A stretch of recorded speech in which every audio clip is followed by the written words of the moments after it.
Lily cartoon TV.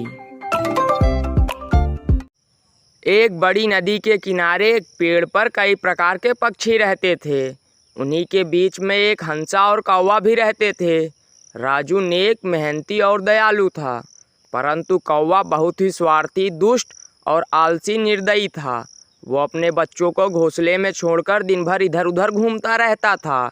Raju हर किसी की मदद करता था, सबके संपर्क में रहता था। एक दिन कोयल उड़कर राजू के पास आ गई। राजू भैया, मेरे बेटे की तबीयत ठीक नहीं है, चल के देख लो। चलो, छोटू चुन्नू को देख ही लेता हूँ, कल तो बहुत मस्त खेल रहा था।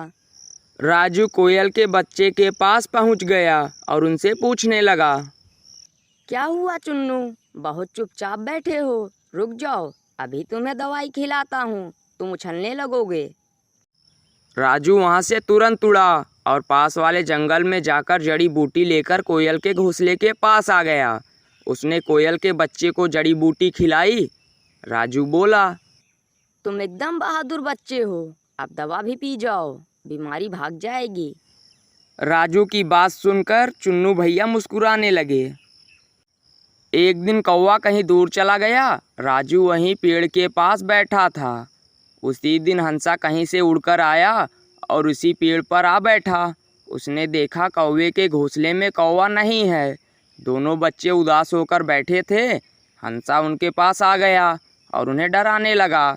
बच्चे उससे डरकर चिल्लाने लगे, तुम चले जाओ यहाँ से, राजू काका हमें बचाओ, ये हमें मार देगा।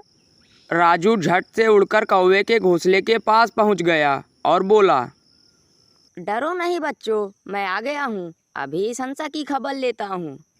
उसने हंसा को ललकारा, ऐ हंसा, यहाँ से चला जा, वरना मुझसे बुरा कोई नहीं होगा। अरे राजू, दूसरे के बच्चे के लिए मुझसे दुश्मनी मत ले, बीच में मत आ। यहाँ हम सारे पक्षी एक परिवार की तरह रहते हैं, एक दूसरे के सुख दुख का साझा करते हैं। कोई भी बाहरी पक्षी हमारी एकता को भंग नहीं कर सकता।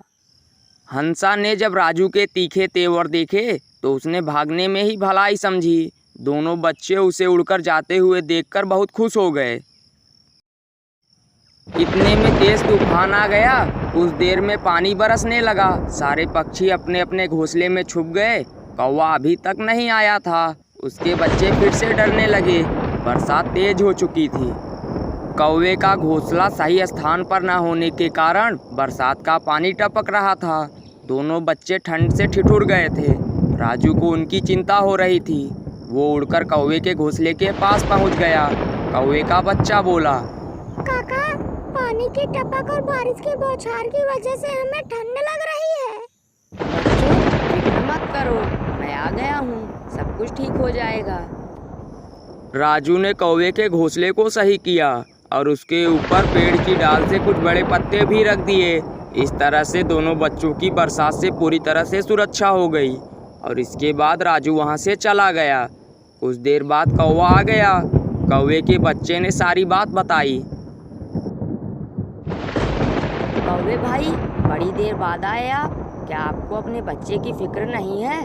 मैं अपने बच्चे का पूरा ख्याल रखता हूँ, मुझे सिखाओ मत, मैं सभी पक्षियों से चालाक हूँ। मैं जानता हूँ आप बुद्धिमान चालाक हैं, लेकिन मैं आपके बच्चे के भले के लिए ही तो कह रहा हूँ। मैं अपने बच्चे के बारे में तुमसे ज़्यादा सोचता हूँ। कौवे की ये बात सुनकर राजू शांत हो गया। एक चिड़िया उसके पास उड़कर आई। राजू भैया, आप कितने नेक हैं। आपने कौवे की भले की बात कही, लेकिन वो दुष्ट आपका अपमान करता रहा। इस दुष्ट को समझाना बेकार है। मैंने अपना काम कर दिया, उसने अपना काम कर दिया, भगवान उसे अच्छी बुद्धि दे। सभी पक्षी राजू के गुणों के कारण उसका बहुत सम्मान करते थे। कौवे का स्वभाव भी सभी जानते थे, इसीलिए उससे कोई ज़्यादा संबंध नहीं रखता था। सभी पक्षी राजू को अच्छे भाव से बुलाते थे। कौवे को राजू से बड़ी जलन होने लगी।